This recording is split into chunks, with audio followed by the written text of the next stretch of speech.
रात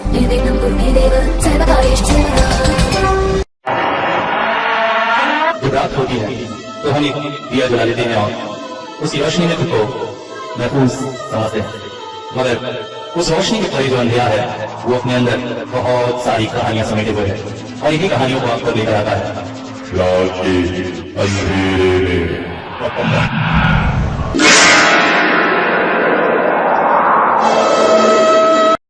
अचानक ही होश में आते चौंक पड़ी थी रचना। उसके चारों ओर बहुत सारी गर्भवती स्त्रियां थीं। माथे पर लंबे लंबे सिंदूर के टीके और कुछ मंत्र वो दोहरा रही थी बार बार। अग्निकुंड की रोशनी में रचना को सब कुछ दिख रहा था, मगर ये क्या, उसका पेट इतना बड़ा, मगर अभी तो मुश्किल से 2.5 महीने का गर्भ ही हुआ है उसका, और अचानक ये इतना बड़ा। और तभी उसके कानों में पड़े वो शब्द, खेती को भगाकर बच्चे को घर ला, खेती को भगाकर बच्चे को घर ला।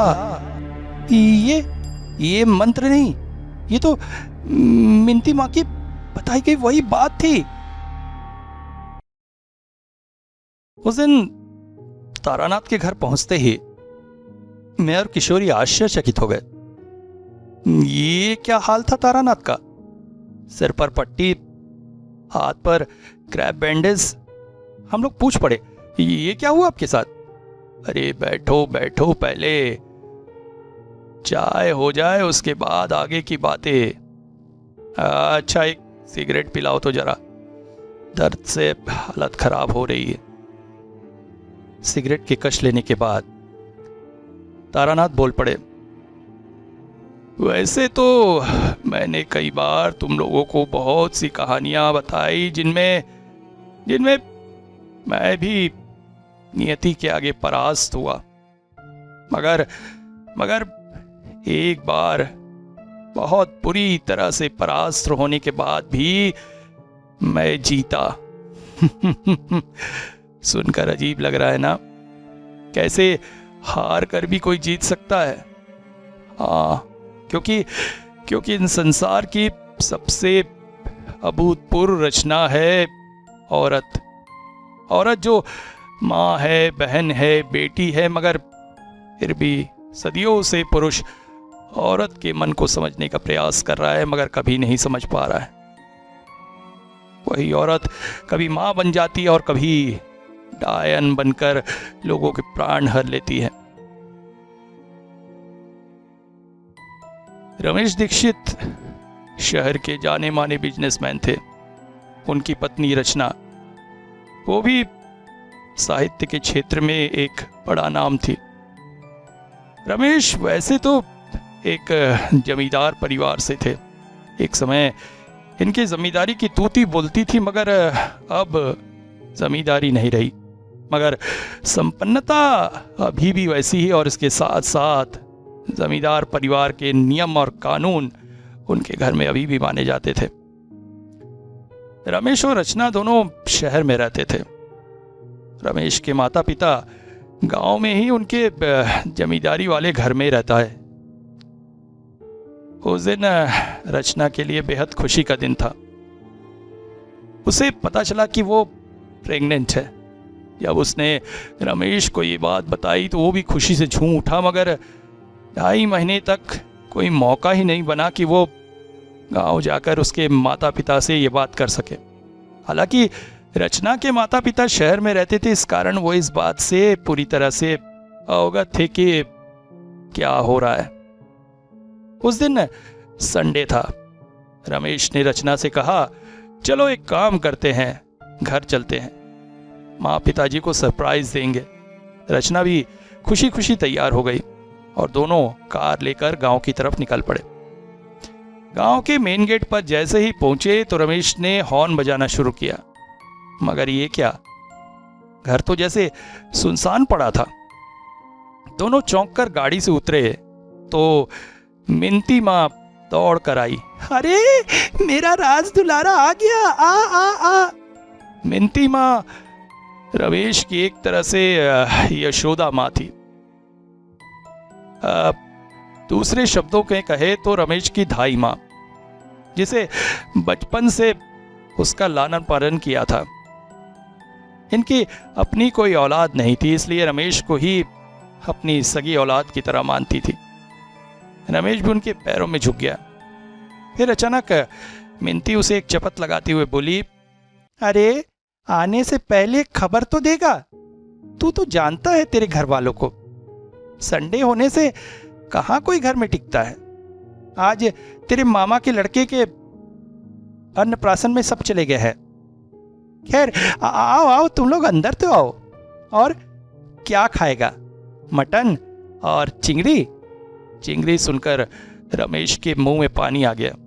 रचना उसे देखकर मुस्कुरा उठी। ऐसे में तो बड़े बिजनेसमैन बनते हैं महाशय, मगर चिंगड़ी करी के नाम से मुंह से लार टपकती है। दोपहर का खाना होते होते करीब 4 बज गए। खाने के पश्चात रचना तुरंत नहीं लेटती थी, वो आंगन में ही टहल रही थी।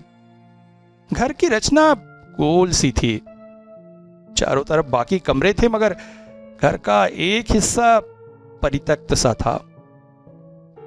मिंती माँ ने बताया था, पहले यहाँ पर रमेश के बड़े पापा रहा करते थे। इस जमींदारी और खानदान की पहली देखभाल वही करते थे। उनकी मृत्यु के पश्चात रमेश के पिता के सिर पर सारी जिम्मेदारी आई, मगर पता नहीं किस कारण से घर के उस हिस्से में कोई जाता नहीं था। वहां एक पुराना सा मंदिर और एक कमरा था जो रमेश के बड़े पिता का था।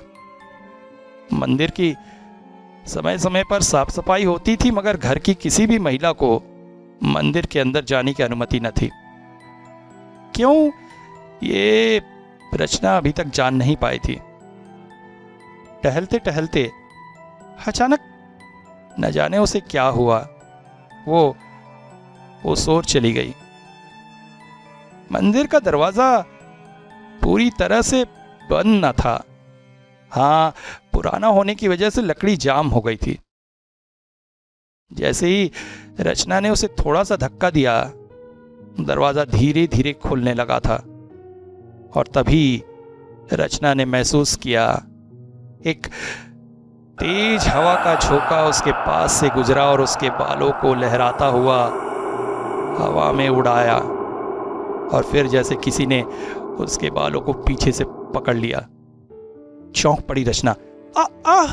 डर से हल्का सा चीखी और मुड़कर देखने की कोशिश की कि कौन है। तभी कानों में पड़ी मिंती माँ की आवाज, अरे बहू रानी कहाँ गई? ओफ, ये लड़की के भी पैर नहीं टिकते हैं। तुरंत ही रचना ने महसूस किया उसके बाल जिसने भी पकड़े थे उसने छोड़ दिए। दौड़कर वो बाहर की तरफ आ गई। अब मिंती माँ, ये तो मैं हूं। जब से रचना आई थी, सिर्फ रमेश ही नहीं, रचना के प्रति भी मिंती माँ का प्यार देखकर वो आश्चर्यचकित थी। हाथों में मलाई के लड्डू का कटोरा लिए वो पहुंचे। अरे लो बहूरानी, इसे खा लो।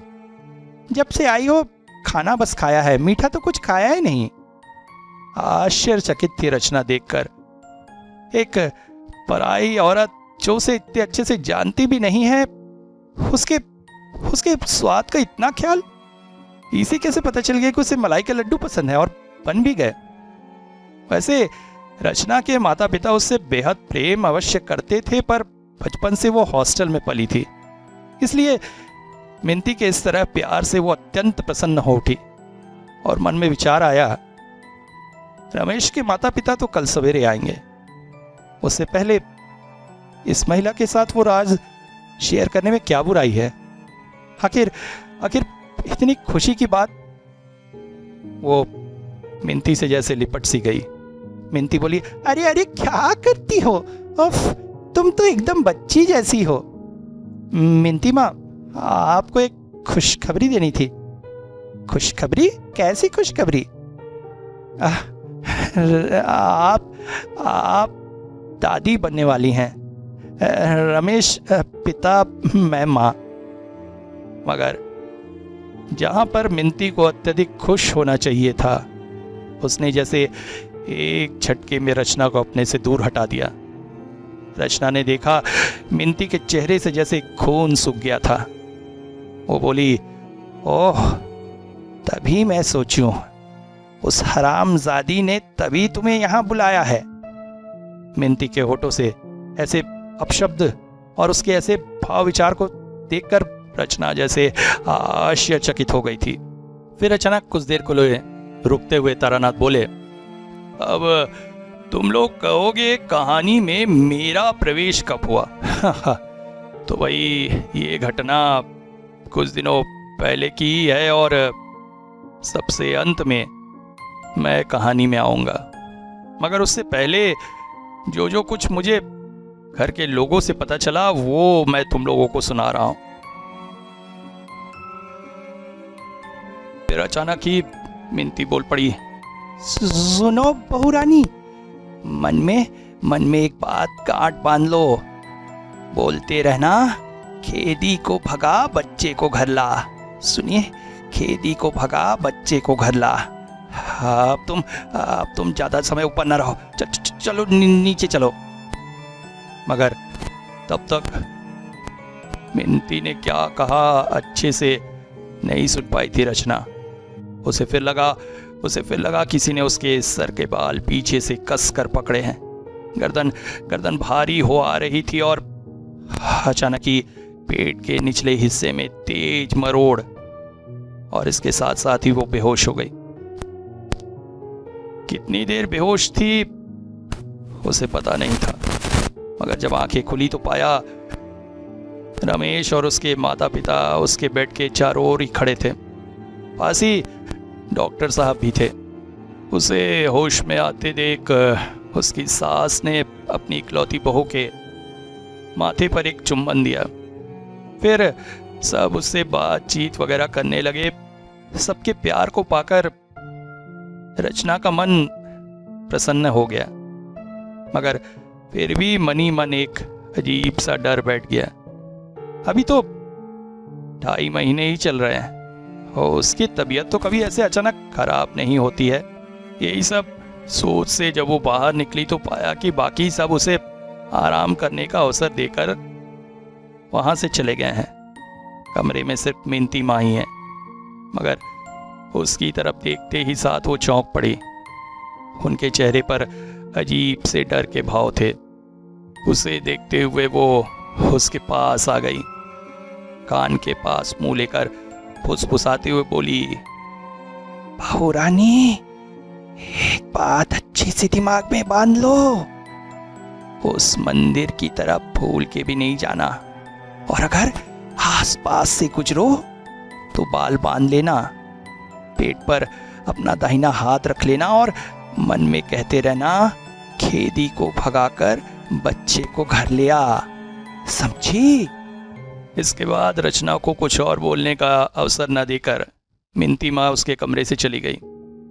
वो कुछ पूछ न बैठे इससे डरकर लगभग भाग सी गई वो कमरे से। रसोई में पहुंचकर खाने पीने की व्यवस्था करते हुए भी उनका मन बार बार धक धक कर रहा था।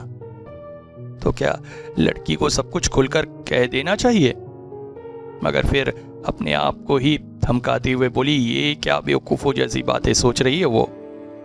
क्या से क्या हो रहा है, इसे में लड़की को डराने की जरूरत क्या? और फिर सारे तंत्र मंत्र की व्यवस्था तो की जा चुकी है। यही सब सोचते सोचते खाने की थाली सजाकर वो दोबारा रचना के कमरे की तरफ चल पड़ी। आज लड़की को जल्दी खिला पिलाकर सुला देना चाहिए, आराम करेगी। यही सोचकर खाना लेकर जैसे ही रचना के कमरे में गई, रचना इस वक्त उनकी तरफ करवट लिए हुए लेटी हुई थी। उसे न जगाकर खाने की थाली टेबल पर रख के पानी लेने के लिए वो जैसे ही मुड़ी, तभी अचानक सुनाई दी वो आवाज।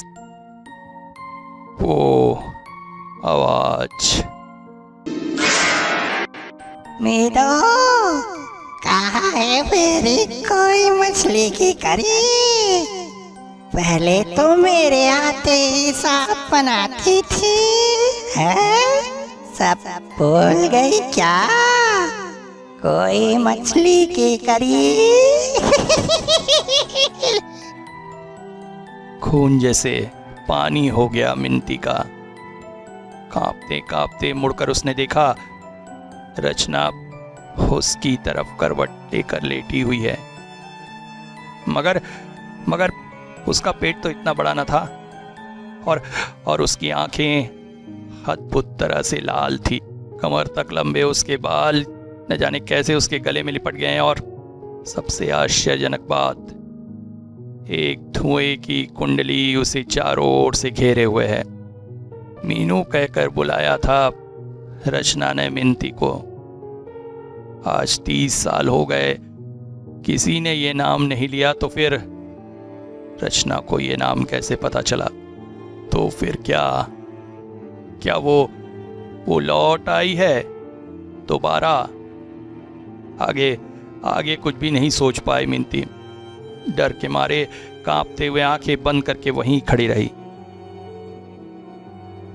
उसे होश आया रचना की आवाज से। मिनती माँ, ओ मिनती माँ, जरा अपने हाथ से खिला दोगी? मिनती माँ, क्या हुआ? आप रो रही हैं क्या? आप ऐसा क्यों कर रही हैं? तभी कुछ कहना चाहकर चली गई। मैं ठीक हूं। मिनती ने बात आगे नहीं बढ़ाई, चुपचाप मटन की करी से चावल सानकर रचना को खिलाने लगी। मटन करी आप जो स्वादिष्ट बनाती हैं। इसके बाद बहुत सी बातें करती रही रचना। पगली कितनी बातें करती है। मनी मन सोचकर मुस्कुराती रही मिनती। बड़े सरल स्वभाव की बच्ची है। मन बहुत हल्का लग रहा था उसका। कुछ देर पहले की घटना शायद उसके मन का भ्रम थी, मगर एक फांस मन में अभी भी गड़ी रही। अचानक उन्होंने पूछा, कल क्या खाओगी?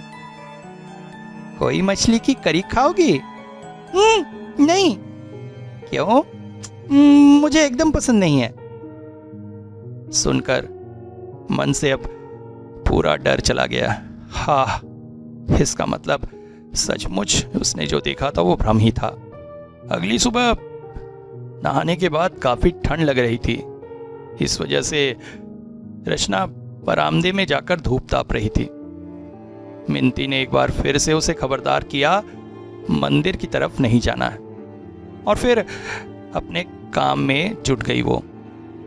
तभी अचानक एक चीख की आवाज सुनाई दी, और जब दौड़कर वो ऊपर आई तो पाया रचना मंदिर के अंदर बेहोश पड़ी थी। उसके पूरे चेहरे पर सिंदूर लगा था और पैरों में लगी थी महावर, और पास ही महावर की बोतल खाली पड़ी थी। ओह, ये क्या हुआ? इस घर में सिर्फ एक ही थी जिसे महावर लगाना पसंद था। ये मंदिर तो खोला नहीं जाता था।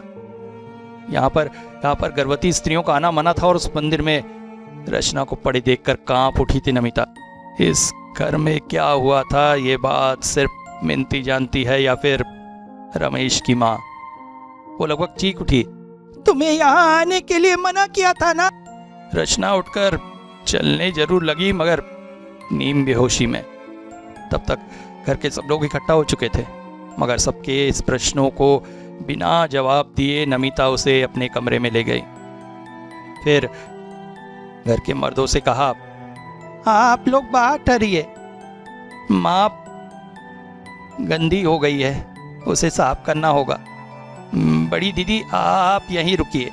और जब रचना के शरीर से सिंदूर धो रही थी तब समझ में आया जो होना था वो हो चुका है। रमेश की माँ के आंख भी आंसू से भरा है, किसी भयानक विपत्ति के आगमन के डर से। दोनों स्पष्ट देख रहे थे रचना के वो लंबे बाल आश्चर्यजनक रूप से जैसे पीछे तरफ से किसी ने तोड़ मरोड़ कर जटाएं बना दी थी। अब वो लंबे बाल पीठ तक सिकुड़ गए थे, और इन जटाओं के एक खास पैटर्न था। बाल जैसे एक गोल गुच्छे में बदल गए थे, और ये तरीका मिनती अच्छे से पहचानती थी, रमेश की माँ भी। तब तक रचना थोड़ी सी सामान्य हो चुकी थी। बताओ बहुरानी, तुम कैसे वहां चली गई थी? मैं तो बरामदे में बैठी हुई थी। अचानक एक तेज गर्म धुआं मेरे चेहरे से छुआया और जब पास के रोशनदान की तरफ देखा तो काला धुआं मेरी तरफ बढ़ रहा था।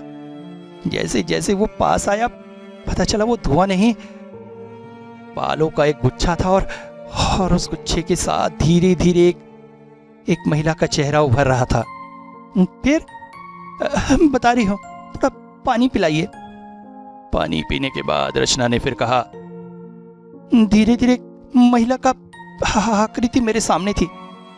लंबाई कम, बड़े लंबे बाल और पेट बाहर की तरफ निकला हुआ, ठीक जैसे गर्भवती हो। फिर वो आकृति धीरे धीरे मेरे पास आकर मेरे शरीर से लिपटती गई। फिर मुझे कुछ याद नहीं। मिनती के दोनों हाथों की मुट्ठियां बन गई। उठ खड़ी हुई थी मिनती।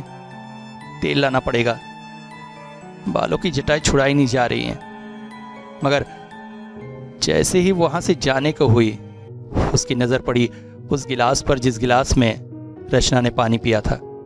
वो पानी इस वक्त काला हो गया था। रमेश की मां की भी नजर इस पर पड़ी थी और उनके चेहरे पर भी भय के निशान थे। उस दिन सवेरे से ही मिनती के दिमाग में हजारों चिंताएं घूम रही थी।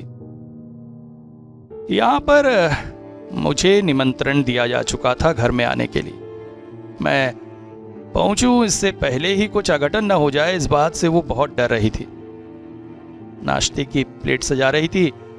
रमेश बोल गया था रचना की तबीयत उतनी ठीक नहीं है, नाश्ता वो कमरे में ही करेगी। तभी अचानक पायल की छुन छुन की आवाज सुनाई दी और उस तरफ नजर देते ही नमिता जैसे कांप उठी। रचना सीढ़ी से नीचे उतर रही थी, मगर ये क्या साज था उसका।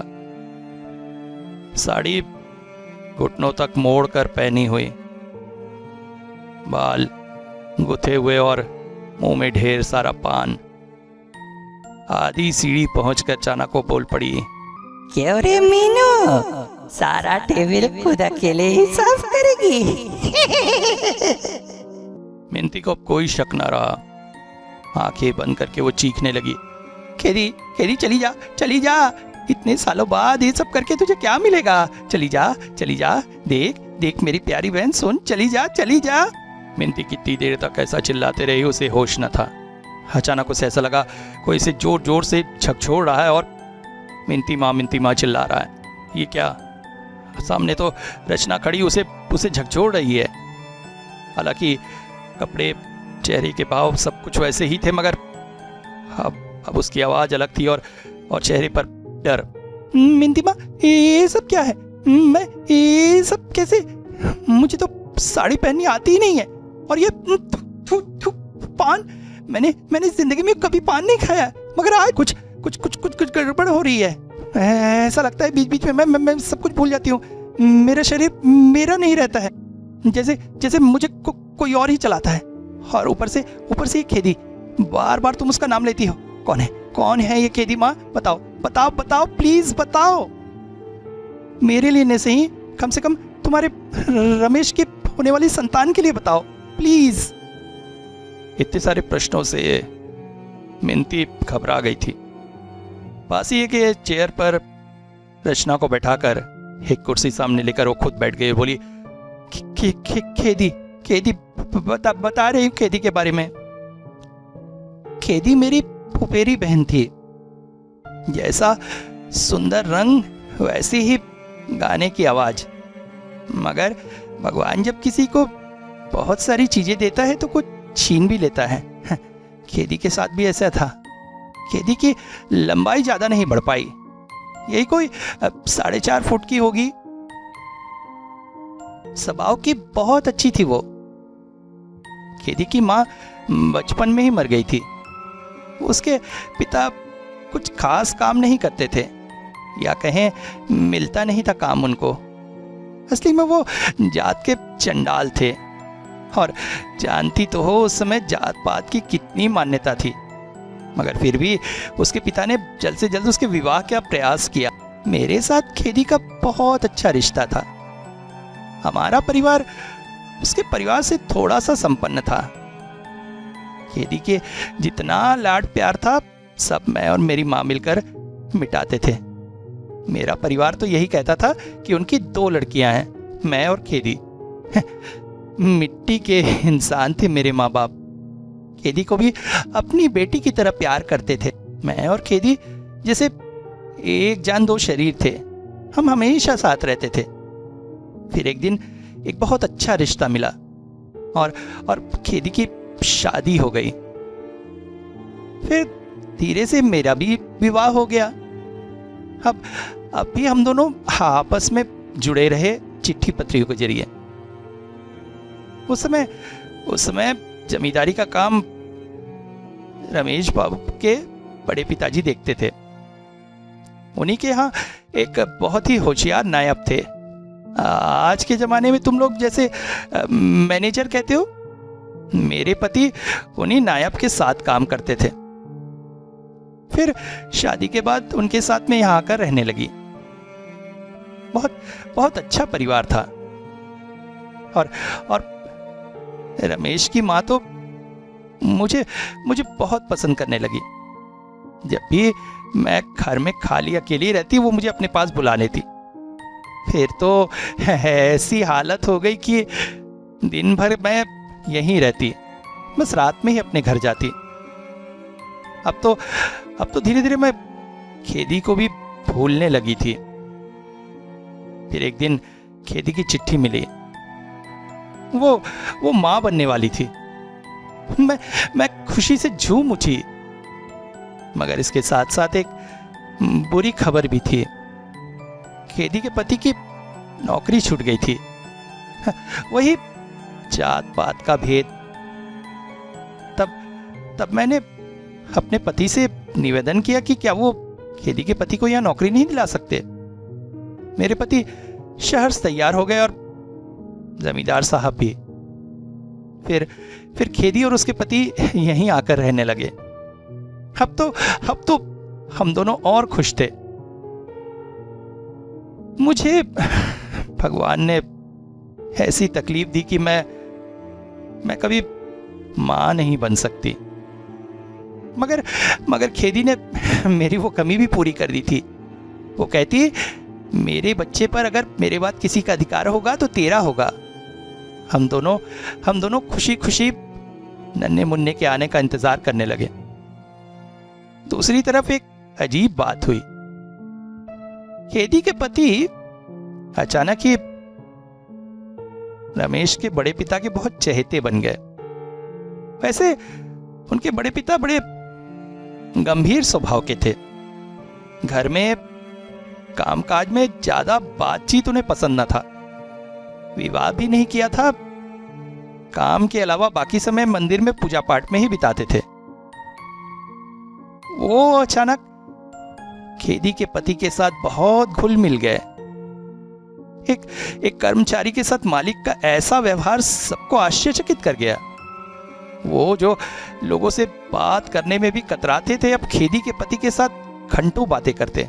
यहां तक कि जिन बातों को वो अन्य कर्मचारियों और घर के लोगों के साथ भी बांटते नहीं थे, वो उनके साथ बांटने लगे। इसे लोगों ने सामान्य नजर से ही देखा। तब तक मैं वहां पहुंच चुका था। घर में खबर गई कि मेरा आगमन हो चुका है। इसलिए जल्दी से बहू को नहला धुलाकर मेरे समक्ष लाया गया। जैसे ही मैंने एक नजर बहू की तरफ देखा, मुझे समझ में आ गया इसके पीछे गर्भवती आत्मा लगी है। ये बहुत दुष्ट और बहुत शक्तिशाली आत्मा होती है जो गर्भवती स्त्रियों को तंग करती है, और यही नहीं, उनको या उनके गर्भ को भी नष्ट करने में सक्षम होती है। इसका एक ही उपाय था, तारण पूजा। मगर तारण पूजा कोई साधारण पूजा नहीं थी। इसमें 20 अन्य गर्भवती स्त्रियों की जरूरत थी। उन्हीं के द्वारा इस प्रेत आत्मा को भगाया जा सकता था। जब मैंने ये बात घर में बताई तो रमेश की माँ बोली, इंतजाम हो जाएगा। हमारे गांव में हमारा इतना दबदबा है कि गर्भवती स्त्रियां मिलने में कोई परेशानी नहीं होगी। आप बाकी सरंजाम इकट्ठा करिए और कब पूजा करेंगे बताइए। 2 दिन बाद ही अमावस की रात थी। मैंने उसी रात को पूजा नियत की। रात बढ़ते बढ़ते घर के बड़े से प्रांगण में मैंने एक बड़ा सा गोला निर्मित किया, जिसके एक ओर 20 गर्भवती स्त्रियां बैठी थी, माथे पर बड़े बड़े सिंदूर के टीके। एक तरफ एक और गोला बना था जिसमें रचना को बैठाया गया और मैं अग्नि प्रज्वलित करके मंत्र जाप करने लगा। मगर मुझे ये नहीं पता था कि मैं जिसे सामान्य प्रेत आत्मा समझकर इस काम में कूद पड़ा था, वो कितनी भयंकर और शक्तिशाली है। पूजा के दौरान पहले तो उन गर्भवती स्त्रियों ने उसके शरीर पर हल्दी मली, फिर ढेर सारे दूध से उसे स्नान कराया गया और फिर उलुध्वनि के बीच मेरी पूजा शुरू हुई।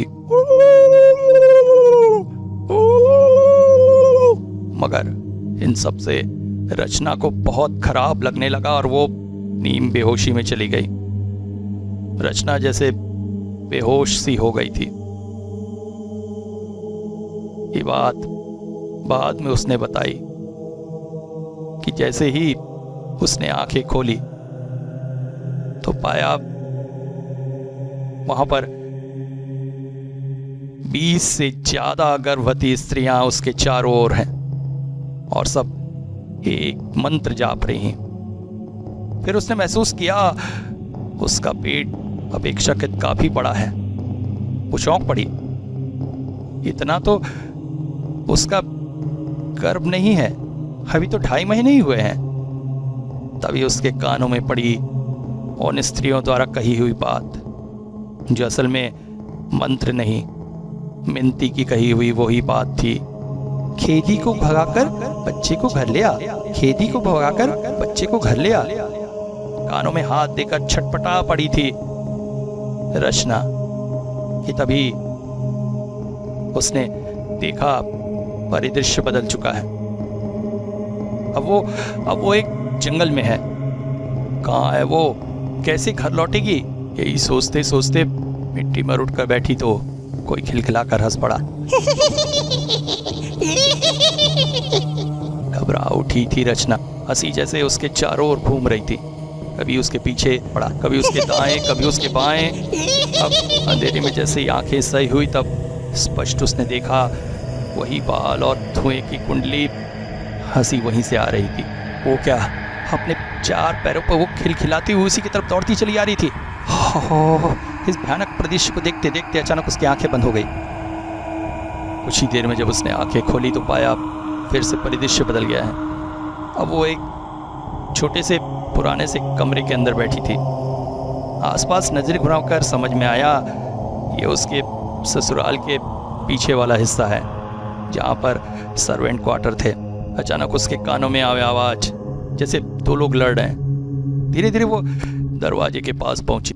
झांक कर देखा तो एक अत्यंत सुंदर महिला, मगर ऊंचाई 4 फुट से ज्यादा ना होगी, सामने एक पुरुष खड़ा था और उसकी तरफ देखकर वो बोल रही थी, कहाँ बोले तू, कहाँ बोले, एक बार आप बोलो बोलो। जानवर जानवर जानवर जानवर जानवर, एक तो जानवर है।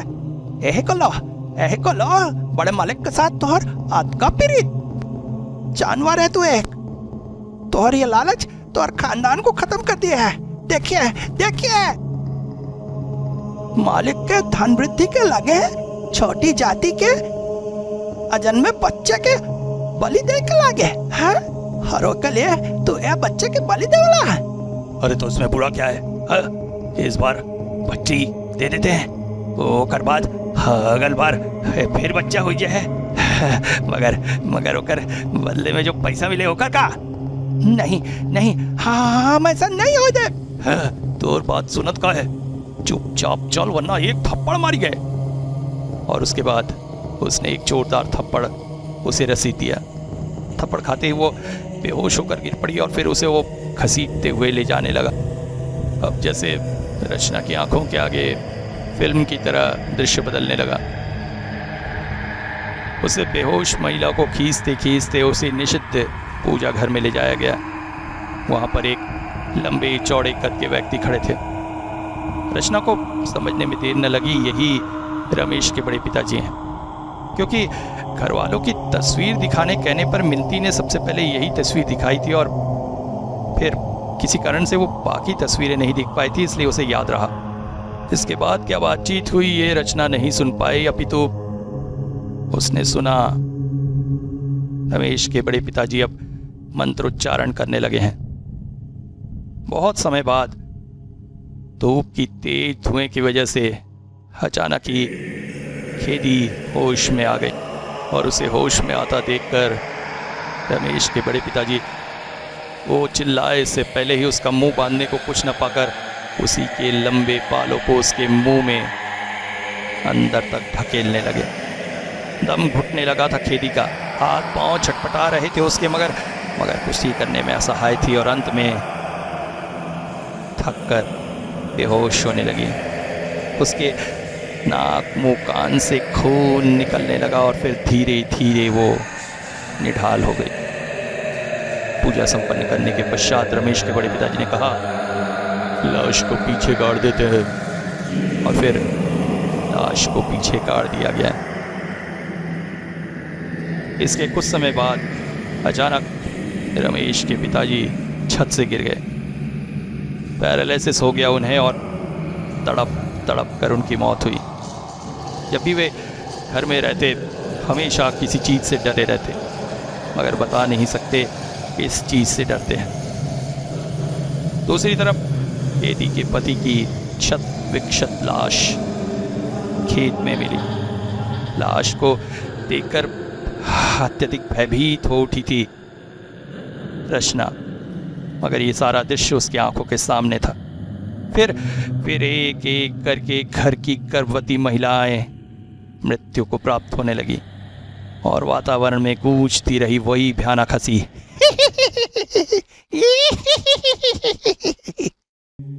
और तब तक रचना होश में आ चुकी थी। मेरा यज्ञ भी समाप्ति की तरफ था, मगर अभी तक कोई भी बाधा न आई थी। मैं आश्चर्यचकित था। अगर वो शक्तिशाली पिशाचनी है तो अभी तक उसने, मगर तभी सामने प्रकट हुई वो भयानक आकृति और उसके बाद जैसे तांडव सा होने लगा यज्ञ स्थल में। मैंने कवच बंधन आदि मंत्रों से सब कुछ मंत्रित करके रखा था, मगर एक ही पल में जैसे सब कुछ तहस नहस हो गया। मैं भी हवा में उड़कर दूर छिटक गया। मेरे शरीर में बहुत चोट लगी और ऐसा लगा जैसे कोई खास नस दब जाने से मुझे पैरालिसिस हो गई है। मैं सिर्फ सब कुछ देख सकता था, मगर कर कुछ भी नहीं सकता था। मेरे साथ के बाकी सभी पंडित भी छिटक कर दूर गिर चुके थे, उनकी भी वही हालत थी और इसके साथ साथ वो गर्भवती महिलाएं भी इधर उधर दूर छिटक गई थी। मैंने जितनी शक्तिशाली इस पिशाचनी को समझा था, ये उससे भी भयानक थी। और तभी मेरी नजर पड़ी रचना की तरफ और मैं जैसे कांप सा उठा। ओह, मेरा यज्ञ पूरी तरह से विफल हुआ, क्योंकि रचना इस वक्त निकल चुकी थी उस अभिमंत्रित गोले से बाहर और सामने प्रकट थी वो भयानक आकृति, जिसे देखकर किसी भी व्यक्ति के खून सूख जाए। बालों के एक बड़े से गुच्छे के रूप में सामने खड़ी अट्टहास कर रही थी वो। रचना को समझ में आ चुका था कि अब मृत्यु के समक्ष है। मैं भी असहाय सा कुछ भी करने में असमर्थ था। और अपनी आंखों के सामने एक निरीह स्त्री को मृत्यु को प्राप्त होते देख रहा था कि तभी अचानक वो हुआ जिसके होने की उम्मीद हमने कभी नहीं सोची थी। कहते हैं जब जब सब कुछ तुम्हारे हाथों से चला जाए तो स्वयं को विधाता के हाथों में सौंप दो, और जब सीधे रास्ते काम ना बने तो फिर उल्टे रास्ते काम लो। और यही काम इस वक्त रचना कर रही थी। उसने अपने आप को सौंप दिया था उस पिशाचनी के हाथों में। हाथ जोड़े हुए वो बोल रही थी, खेदीमा अगर तुम्हें स्वीकार है तो ले लो मेरी बलि, मेरे बच्चे की बलि। अगर इस बलि से तुम्हें संतुष्टि मिलती है तो सहर्ष हम मृत्यु का वरण करने को तैयार हैं। मगर एक बात का जवाब दो। हाँ, मैं जानती हूं तुम्हारे साथ बहुत अत्याचार हुआ, बहुत पाप हुआ, मगर उसका इंतकाम तो तुम ले चुकी हो। जिन लोगों ने तुम्हें मां बनने का सुख प्राप्त करने न दिया, उनको तुमने निशंसता से मार डाला। मगर उसके बाद भी तो न जाने कितनी ही इस परिवार की गर्भवती स्त्रियों की तुम हत्या कर चुकी हो। मगर क्या उससे तुम्हें शांति मिली? तुम्हारे गर्भ में भी तो बच्चा था, लड़का या लड़की क्या पता। अगर जन्म लेता तो इस संसार में रहता, मगर मृत्यु को प्राप्त होकर वो भी तो आत्मा बन गया होगा। और किसी न किसी माँ के गर्भ में हो सकता है वो मेरे ही गर्भ में हो, या फिर किसी और के साथ इस परिवार में बहू बनकर आए। क्या जितने लोगों को तुम मार रही हो उनमें से कोई उस आत्मा का पुनर्जन्म नहीं हो सकता? तो फिर माँ होकर तुम कैसे सबको मार दे रही हो? मैंने तुम्हें माँ कहा है क्योंकि मिंती माँ को मैंने माँ पुकारा है। उन्होंने मुझे सचमुच माँ का प्यार दिया है। और तुम तो उनकी बहन थी, तो फिर रिश्ते में तुम भी तो मेरी माँ जैसे ही हुई। इतना कहना था, अचानक वातावरण गूंज उठा एक भयानक चीख में। और फिर रचना, मैं और सभी चौंक पड़े। हमने देखा वो भयानक आकृति धीरे धीरे रचना से दूर चली जा रही थी। रचना ने वो किया जो किसी ने नहीं किया। सबने खेदी को नफरत और हिकारत की नजर से देखा, मगर रचना ने उसके अंदर के दर्द को, उसकी हिंसा को, उसके नफरत को सही ढंग से पहचाना और प्यार के 2 शब्द उस पिशाचनी को प्रेत योनि से मुक्त कर गए। फिर अचानक मुझे भी ऐसा लगा जैसे मेरा शरीर लकवे से मुक्त हो गया है, मगर बाकी शरीर के चोट रह गए भाई। बहुत बुरी तरह से गिरा था ना। हाँ, ऐसा प्रेत का वार आज तक नहीं खाया है। इसके बाद घर पर एक बेटी ने जन्म लिया और फिर बेटी के अन्नप्राशन के समय अलग से एक सीधा और बहुत सुंदर सी साड़ी सजाई गई थी। रचना ने खासकर मिंती से कहा था, देखिएगा, खेदी माँ दूर से हम लोगों को देखेगी और उसे अपना ये सीधा बहुत पसंद आएगा। हमारी बेटी और मुझे जरूर आशीर्वाद देंगी। तो इस तरह से मैं इस लड़ाई में जरूर हार गया था, मगर रचना की सूझबूझ ने हमें इस लड़ाई में विजय दिला दी। और इसके साथ साथ एक प्रश्न छोड़ दिया कि क्या पुरुष कभी स्त्री को समझ पाएगा।